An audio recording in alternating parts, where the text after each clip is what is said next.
Ẹ jẹ́ kí a gbàdúrà. Bàbá ní orúkọ Jésù, ayérayé nínú àwọn ọ̀run, ìjìnlẹ̀ ìfẹ́ agbé yín ga, gba ọpẹ́ wa. Ẹni mímọ́ Ísírẹ́lì, gba ìyìn wa. À ń lọ nínú ọ̀rọ̀ yín, Ọlọ́run ẹ bá wa sọ̀rọ̀. Níbi látètè kọ́ ṣe ni ọ̀rọ̀ wà. Ọ̀rọ̀ wà pẹ̀lú Ọlọ́run, Ọlọ́run sì ni ọ̀rọ̀ náà. Ọlọ́run tún wá sọ̀rọ̀ rẹ̀ jáde o. Kí gbogbo ògo jẹ́ tirẹ̀, kí ìdáláre jẹ́ tiwa. Ní orúkọ Jésù Kristi, Olúwa àti Olùgbàlà wa. Àmín. Àyànfẹ́ mo kí n káàbọ̀ sí abala ìrere náà lórí ètò yìí ètò ẹ̀kọ́ ọjọ́ ìsinmi. Ibi abẹ́rẹ́dé lọ́sẹ̀ tó kọjá lórí àkòrí tí a pè ní àìmọ̀ Ọlọ́run olórí àrùn. Ibẹ̀ náà láti tẹ̀síwájú fún ti tòní. Tí tòní yóò máa jẹ́ apá 25 part 25. Àìmọ̀ Ọlọ́run olórí àrùn part 25. Nínú ìwé ìṣe àpòstélì orí 17 ẹsẹ̀ 23.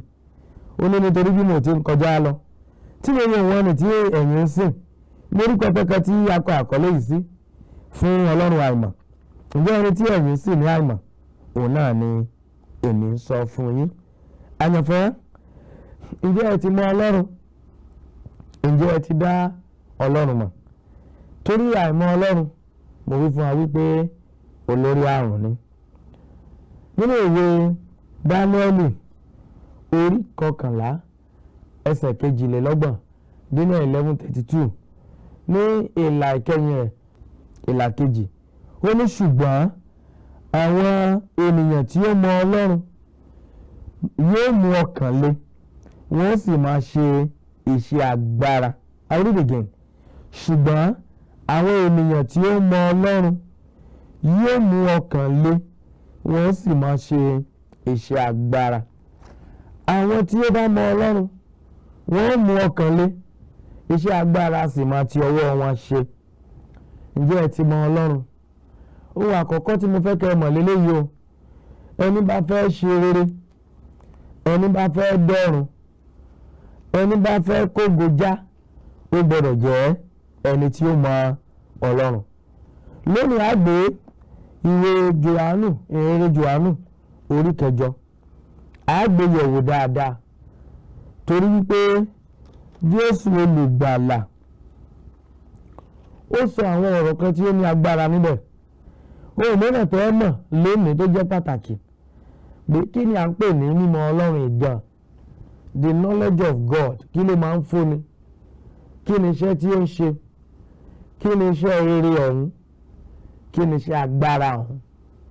Tí ìwé Dáníẹ́lì, tí wòlíì Dáníẹ́lì sọ lórí 11 ẹsẹ̀ 32 tó wípé ṣùgbọ́n àwọn tí ó bá mọ Ọlọ́run pé ìwọ yóò mú ọkàn le, wọn yóò mú ọkàn le. They shall be strong. They that know their God shall be strong and do exploits. Wọn yóò máa ṣe rere. Àwọn tí ó bá mọ Ọlọ́run wọ́n á di ẹni tí ẹni ìmúlọ́kàn le. You know, the advantage of knowing God, the importance of knowing God, the result or the reward of knowing God. When you have the knowledge of God, bí ènìyàn bá ti wá ní ìmọ̀ Ọlọ́run, tó mọ Ọlọ́run lójú àmì, tó mọ ẹni tá ń pè ní Ọlọ́run, kí ni yóò dà fún ọ? Kí ni yóò ṣe fún ọ? Òun ni wípé ó di ẹni ìmúlọ́kàn le. No, they that know their God shall be strong. Àwọn tí ó bá mọ Ọlọ́run, tẹ́ mọ Ọlọ́run tá à ń sọ yìí tí ì ṣe àwọn ẹlẹ́sìn. Ṣé gbàgbé pé Paul wípé nígbà tí mò ń kọjá lọ, àwọn ará Áténì ló ń bá sọ̀rọ̀. Àwọn ará Áténì ẹ̀sìn ni wọ́n mọ̀, wọn ò mọ Ọlọ́run. Gẹ́gẹ́ bí ọ̀pọ̀lọpọ̀ lórílẹ̀‐èdè Nàìjíríà lónìí, ẹ̀sìn ni wọ́n mọ̀, wọn ò mọ Ọlọ́run.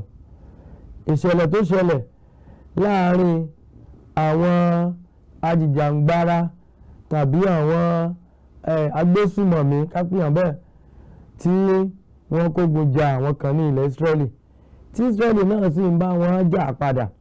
Ṣé mọ̀ pé ọ̀pọ̀lọpọ̀ àwọn èèyàn lórílẹ̀‐èdè tó jẹ́ wípé wọn ò ní ìmọ̀ Ọlọ́run, tí wọn ọ̀dọ́ Ọlọ́run mọ̀, tó jẹ́ pé ẹ̀sìn ni wọ́n mọ̀, wọ́n ti bẹ̀rẹ̀ sí ní take side.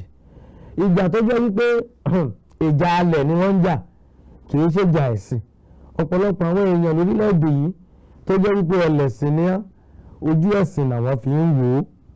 Wọ́n bẹ̀rẹ̀ sí sọ wípé àwọn ọmọ ìyá wa ni wọ́n ń pa o, àwọn ọmọ ìyá wa nínú ẹ̀sìn òun ni àwọn kan ń pa níbì kan o, torí pé wọn ò tí ì mọ Ọlọ́run, òye Ọlọ́run gan òye wọn.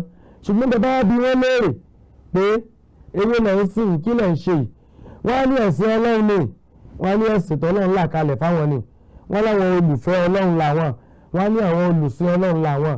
Ṣùgbọ́n ẹlẹ́sìn ni Ọlọ́run tí wọ́n ń sìn gan wọn ò mọ̀. Òun ni Paul ṣe ń wí fún wọn wípé nígbà tí mo kọjá lọ mo wòye wọn ẹni tí ẹ̀yin sìn fún ara wọn, àwọn ará Áténì ni wọ́n kọ àkọlé ọ̀hún gàdàgbà pé fún Ọlọ́run àìmà, fún Ọlọ́run àìmà, to the unknown God, fún Ọlọ́run àìmà. For as I passed by and I beheld your devotions, I found an altar with this inscription, to the unknown God. Majority of Nigerians lónìí tí wọ́n jẹ́ ẹlẹ́sìn kan tàbí òmíràn, unknown God ni wọ́n ń sìn. Ọlọ́run tí wọn ò mà ni wọ́n ń jọ́sìn fún. Ṣé ìwọ tó ń wò mí, ṣé ìṣe Ọlọ́run tí o ò mà ló ń jọ́sìn fún báyìí? Ṣé kìí ṣe pé wọ́n ní gbogbogbò ẹja bá wọn gbé? Ṣé ìṣe bí wọ́n kàn darí ìrẹsì náà ló ń lọ gọ̀ṣúgọ̀ṣú láì tí ẹ̀ béèrè pé sọ́nà lè ní ká máa ṣerú nǹkan wọn ni? Nǹkan wọn lórí ẹlẹ́sìn yín sọ fún yín pé kẹ́ ẹ ṣé ó bá ọ̀rọ̀ Ọlọ́run mu? Ṣé ó gbófin Ọlọ́run mu? Ṣé kìí ṣe pé ẹ̀sìn lákàn fi hàn yín? Ìjà ń kọ́ yín lẹ́kọ̀ọ́ ọ̀rọ̀ Ọlọ́run báyìí. Bó o lẹ́nìkan ó ṣe máa kọ́ yín lẹ́kọ̀ọ́ pé àwọn kan lọ́mọ ìyá rẹ nínú ẹ̀sìn? Ṣé nínú mọ̀lẹ́bí rẹ àwọn tí wọ́n bá yín ṣẹ̀sìn tó ń ṣe yẹn automatically wọ́n ti dọ̀tá rẹ? Ṣé o sì gbà pé ẹ̀sìn tó gbé lọ́wọ́ òun náà pé ẹ̀sìn Ọlọ́run ni? Nígbà ẹnìkan wí fún ọ pé àwọn ọmọ àyá rẹ nínú ẹ̀sìn, kí ló ń jẹ́ ọmọ àyá? Ta là ń pè lọ́mọ àyá? Ẹ jẹ́ n bi yín ní ìbéèrè kan, ta lọ́mọ àyá rẹ gan-an? Ta lọ́mọ àyá rẹ? Ènìyàn Ọlọ́run mo fẹ́ bi ọ́, olùṣẹ̀sìn Ọlọ́run mo fẹ́ bi ọ́ ní ìbéèrè yìí, ta lọ́mọ àyá rẹ? Ṣé ẹni tó ẹjọ́ ń ṣẹ̀sìn kan náà lọ́mọ àyá rẹ? Tó bá ti ní èrò bẹ́ẹ̀ lọ́kàn pé ẹni tá a jọ ń ṣẹ̀sìn kan náà lọ́mọ àyá rẹ, yóò ṣèyàn Ọlọ́run o, torí pé Ọlọ́run ò kọ́ wa bẹ́ẹ̀. Ìwé náà sọ wípé a kò fi Kristi kọ́ wa bẹ́ẹ̀. Gbófin Ọlọ́run ni tó tẹnu Jésù Olúwa wa jáde. Wọ́n bi í ní béèrè, wọ́n ní nínú òfin, ṣe mọ̀ pé nípasẹ̀ Mósè ni òfin gbà wáyé. Ọlọ́run fún àwọn ọmọ Ísírẹ́lì lófin, Mósè sì ló gbòfin ọ̀hún wá. Wọ́n rìgáàdì òfin ọ̀hún púpọ̀.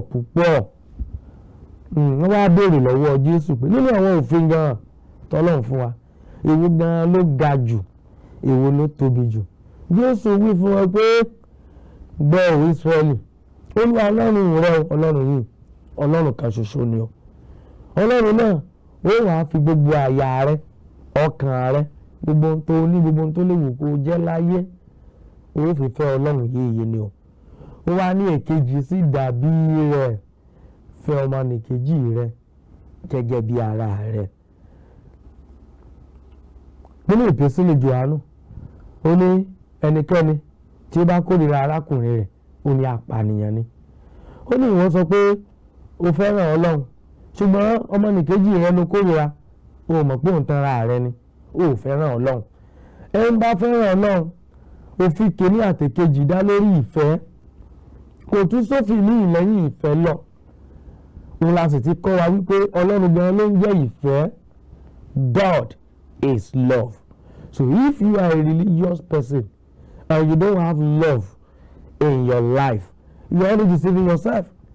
Ẹnikẹ́ni tó pera rẹ̀ ní ẹlẹ́sìn ṣùgbọ́n tí ò ní ìfẹ́ Ọlọ́run ní, o ò fẹ́ràn ọmọnìkejì rẹ, o wá ó ní olùjọ́sìn Ọlọ́run ní ọ́, olẹ́sìn rẹ olódà Ọlọ́run ló gbé lọ́wọ́, o mọ̀ pé òun tara rẹ ni, torí pé Ọlọ́run ò mọ̀ ọ́.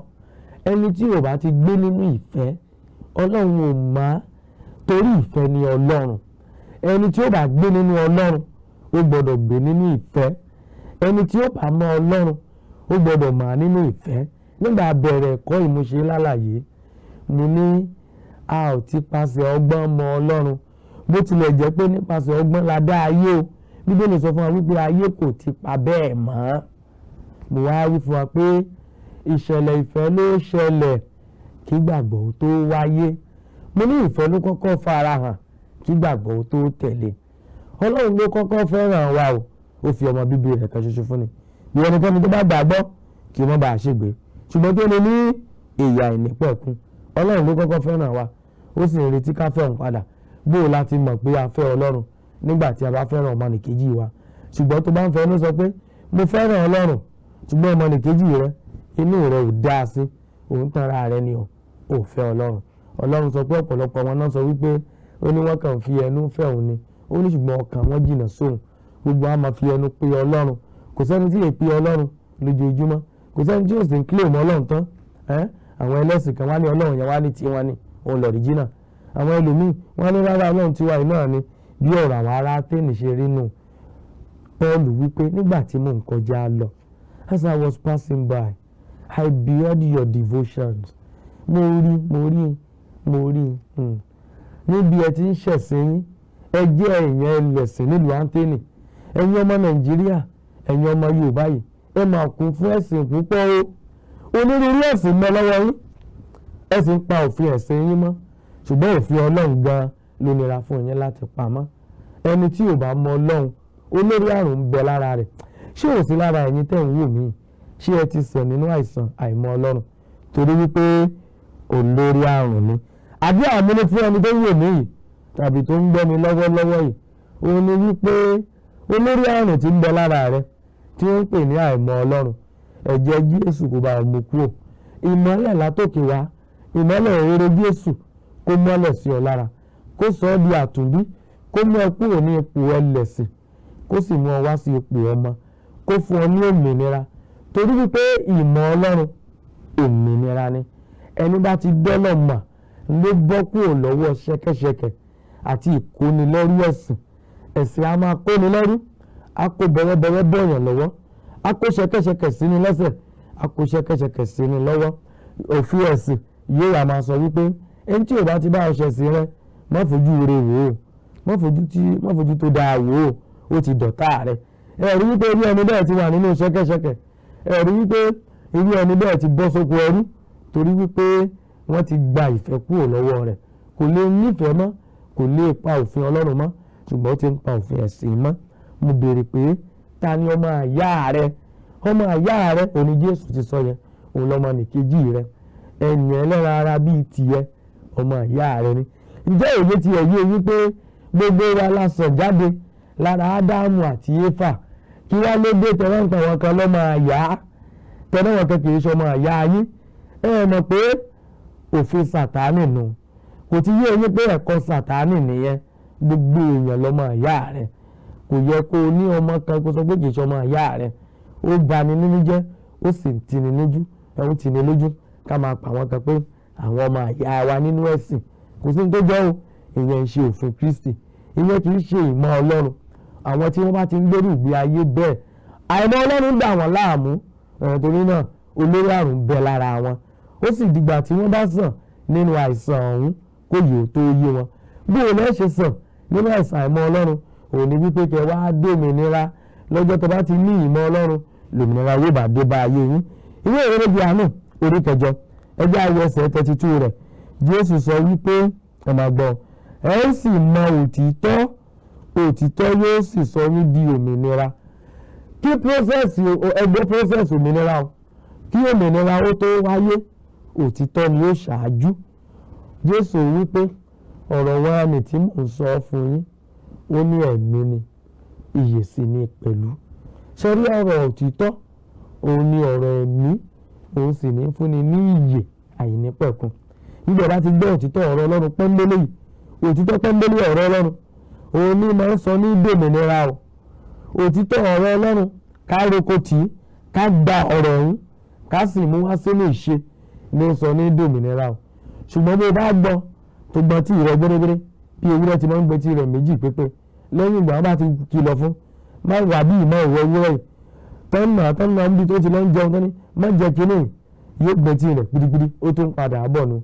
Èyí ni pé ó gbọ́rọ̀ òtítọ́ ṣùgbọ́n kò ṣàmúlò rẹ̀. Ṣùgbọ́n àwọn tí wọ́n bá gbọ́ ọ̀rọ̀ òtítọ́ tí wọ́n fi ṣàmúlò ọ̀rọ̀ òtítọ́, àwọn ni wọ́n ń di òmìnira o. Ẹ máa gbọ́ o, ó ní ẹ sì mọ òtítọ́, òtítọ́ yóò sì sọ yín di òmìnira. Ẹgbẹ́ àwọn ènìyàn bí wọ́n ti dá Jésù lóhùn ní ẹsẹ̀ 33, ó ní wọ́n dá lóhùn wípé èyí ọmọ Ábúráhámù ni àwa í ṣe, àwa kò sì ṣe ẹrú fún ẹnikẹ́ni rí láé, ìwọ àṣẹ wípé ẹ ó di òmìnira. Bí àwọn ẹlẹ́sìn ṣe máa ń ronú nìyẹn o. Àwọn tí wọ́n ti pẹ́ ní ṣọ́ọ̀ṣì tó jẹ́ pé ẹ̀kọ́ ẹ̀sìn ni wọ́n fi kọ́ wọn, bí wọ́n bá gbọ́ òtítọ́ ọ̀rọ̀ Ọlọ́run pàdé, àwọn fáṣọ ẹ̀kọ́ máa ń bẹ nínú wọn tí wọ́n máa ń kórè ojú sí òtítọ́. Wọ́n á wò wípé bí ilẹ̀ ṣe máa sọ wípé a wà nínú ẹrú, àwa kìrìsìtẹ́nì a kì í ṣe ẹrú o, à ń jọ́sìn fọ́lọ́run ni, òtítọ́ ni. Ẹ má jẹ́ kìrìsìtẹ́nì lójúlówó, kìrìsìtẹ́nì pọ́nbélé kì í ṣe ẹrú, torí kìrìsìtẹ́nìtì gan ìsọdọmọ ni. Ẹ bá ti di kìrìsìtẹ́nì, ìtumọ̀ rẹ̀ ni wípé kì í ṣe ẹrú mọ́, ọmọ Ọlọ́run ni.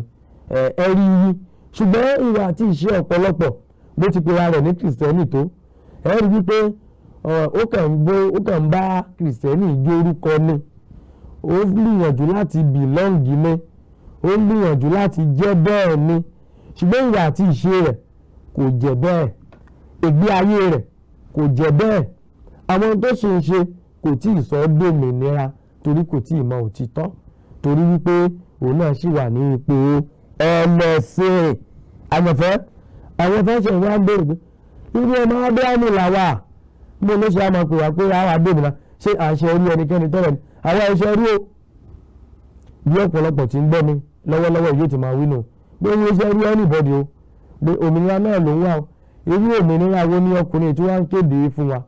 Òní wípé àìtí ìmọ̀ Ọlọ́run yìí náà ni olóòmọ Ọlọ́run ìgbé ayé rẹ bó ṣe rí. Ìwà páńlé ò tí ì fi ọ́ lẹ̀, jàgídíjàgan ò tí ì fi ọ́ lẹ̀, ìkórìíra ò tí ì fayé rẹ lẹ̀. Ìwọ rẹ lè lọ́ní ìdáríjì yìí, ọmọ rẹ lòun ò ṣẹ̀sìn rẹ mọ́ torí bẹ́ẹ̀ olóòrùn ní dáríjì. Ṣé ìwọ ló ṣẹ̀dá rẹ ni? Ní tó yẹ ṣe fún náà ni pé kó lọ lórí ẹkùn rẹ kó lọ gbàdúrà. Ṣùgbọ́n àwọn ẹlẹ́sìn wọn kì í lọ́ní ìdáríjì, ṣùgbọ́n wọn máa ṣẹ̀sìn, wọn kì í ní ìfẹ́, wọn máa kórìíra, síbẹ̀ wọn máa jọ́sìn.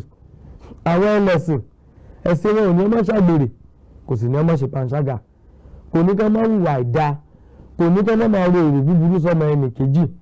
Ẹlẹ́sìn ni wọ́n ní tòótọ́, ṣùgbọ́n ìwà àti ìṣe Sàtánì ò tí ì fàyè wọn lẹ̀.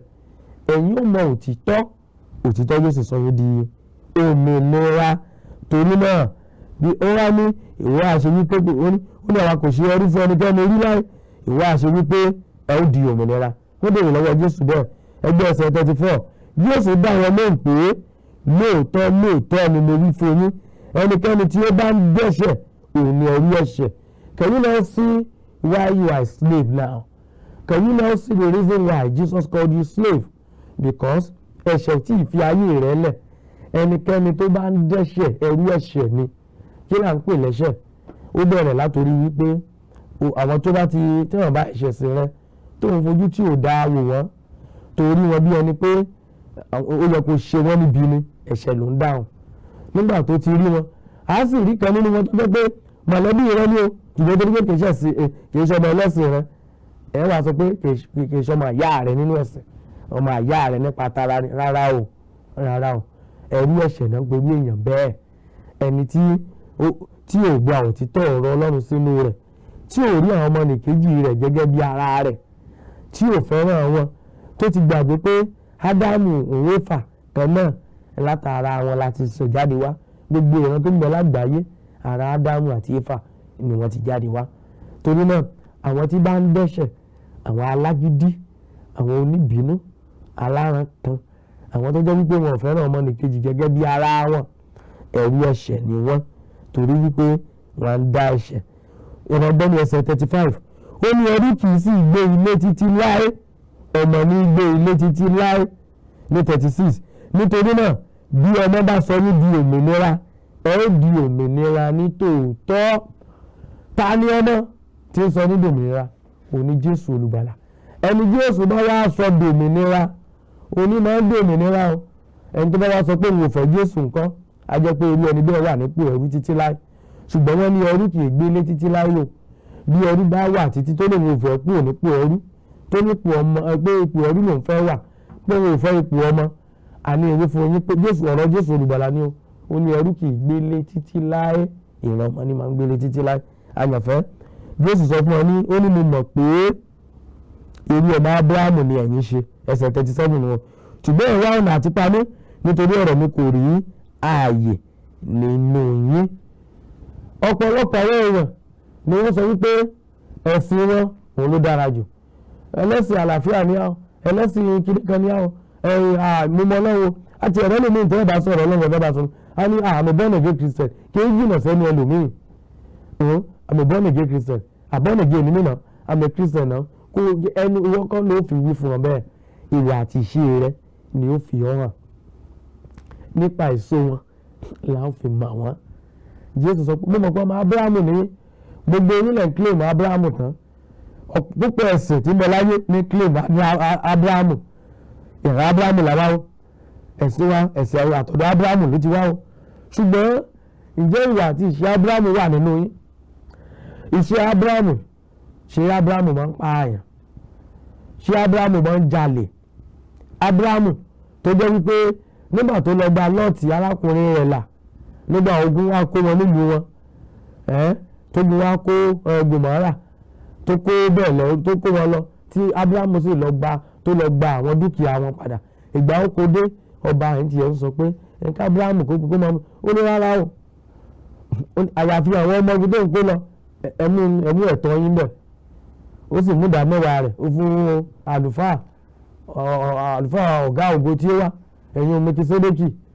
Ìyẹn ó sì wá bẹ̀ẹ́ wá súre fún, ó sì mú wáìnì wá àti àkàrà láti wá súre fún Ábúráhámù. Ábúráhámù ní ẹyọ̀dá mẹ́wàá nǹkan yìí fún.